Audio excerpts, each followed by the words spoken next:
को देख लें तो रोज़ा तो अल्लाह ताला ने वैसे ही एक दूसरे के एहसास के लिए रखा है कि भूख और प्यास हम सह कर ये अंदाज़ा लगा सकें कि अल्लाह की मखलूक हम इस दुःख दर्द या तकलीफ़ में भी जी रही होती है, तो उनके दुःख दर्द को हम खुद फ़िज़िकली हम महसूस कर सकें। अल्लाह ताला ने रोज़ा रखा है और रोज़े की अहमियत इतनी रखी है अल्लाह ताला ने कि अल्लाह ताला ने माह रमज़ान को इसलिए रखा है कि पूरी साल भर की जो इबादत में गलतियाँ कोताहियाँ हैं, वो इस एक महीने में अल्लाह ताला माफ़ कर देने वाला होता है। हद तक इतनी तक रिवायत में मिलता है कि अपने आप को जहन्नम से की आग से बचाना है सिर्फ़ एक खजूर किसी को पेश करके। यानी अल्लाह ताला अपनी हर इबादत में ये हमें बावर कराने की कोशिश करता है अल्लाह ताला की तरफ से। हमें ये हुक्म मिलता है कि हमने अल्लाह की मखलूक को खाना खिलाना है। रोज़ा इफ्तार करवाने में अल्लाह ताला ने कितनी बड़ी फ़ज़ीलत रख दी है।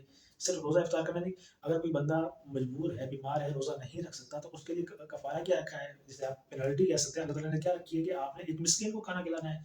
अगर किसी ने जानबूझकर रोज़ा कज़ा कर दिया, तो उसके लिए कफ़ारा क्या रखा है कि माह रमज़ान के बाद एक रोज़े के बदले में 60 रोज़े रखने हैं। अगर 60 रोज़े रखने की कैपेसिटी नहीं है, हैसियत नहीं है, तो 60 मिस्कीनों को खाना खिलाना है। मतलब खाना अल्लाह ताला अपनी मखलूक का इतनी एहसास हमें दितला रहा है, बतला रहा है कि एक रोज़े के बदले में अगर किसी की हैसियत नहीं है 60 रोज़े रखने की, तो 60 मिस्कीनों को जी भरकर, पेट भरकर खाना खिलाने का हुक्म है।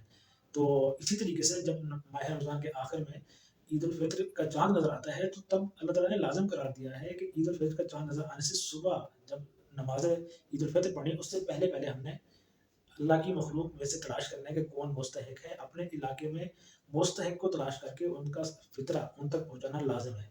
अब यहाँ पर नहीं है कि हमने जो एक मिनिमम रिक्वायरमेंट है कि हमने एक मुद्द तो आम किसी को देना है या 3 किलो आटा या 3 किलो गंदम के पैसे किसी को दे देने हैं, ऐसे कुछ नहीं है। आप अगर किसी आलिम से पूछ लें कि जो 60 मिस्कीनों को खाना खिलाना है, तो खाना कितनी मिकदार में है? ऐसा नहीं है कि वो आधी-आधी रोटी खिला दे तो हम 60 मिस्कीनों को खाना खिला दें, नहीं, पेट भरकर, जी भरकर खाना खिलाने का हुक्म है।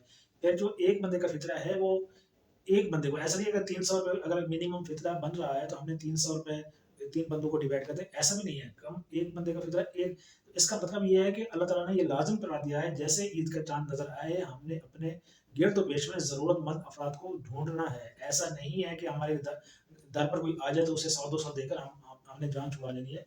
हमें कुछ सफ़ेदपोश अफ़राद हैं, जो नहीं ढूँढ पाते, जो नहीं किसी से माँगना मुनासिब समझते, किसी के आगे हाथ नहीं फैलाते, तो उनके दर पर, उनकी दहलीज़ पर खाना पहुँचाना लाज़िम है, ये हर मुसलमान पर फ़र्ज़ है।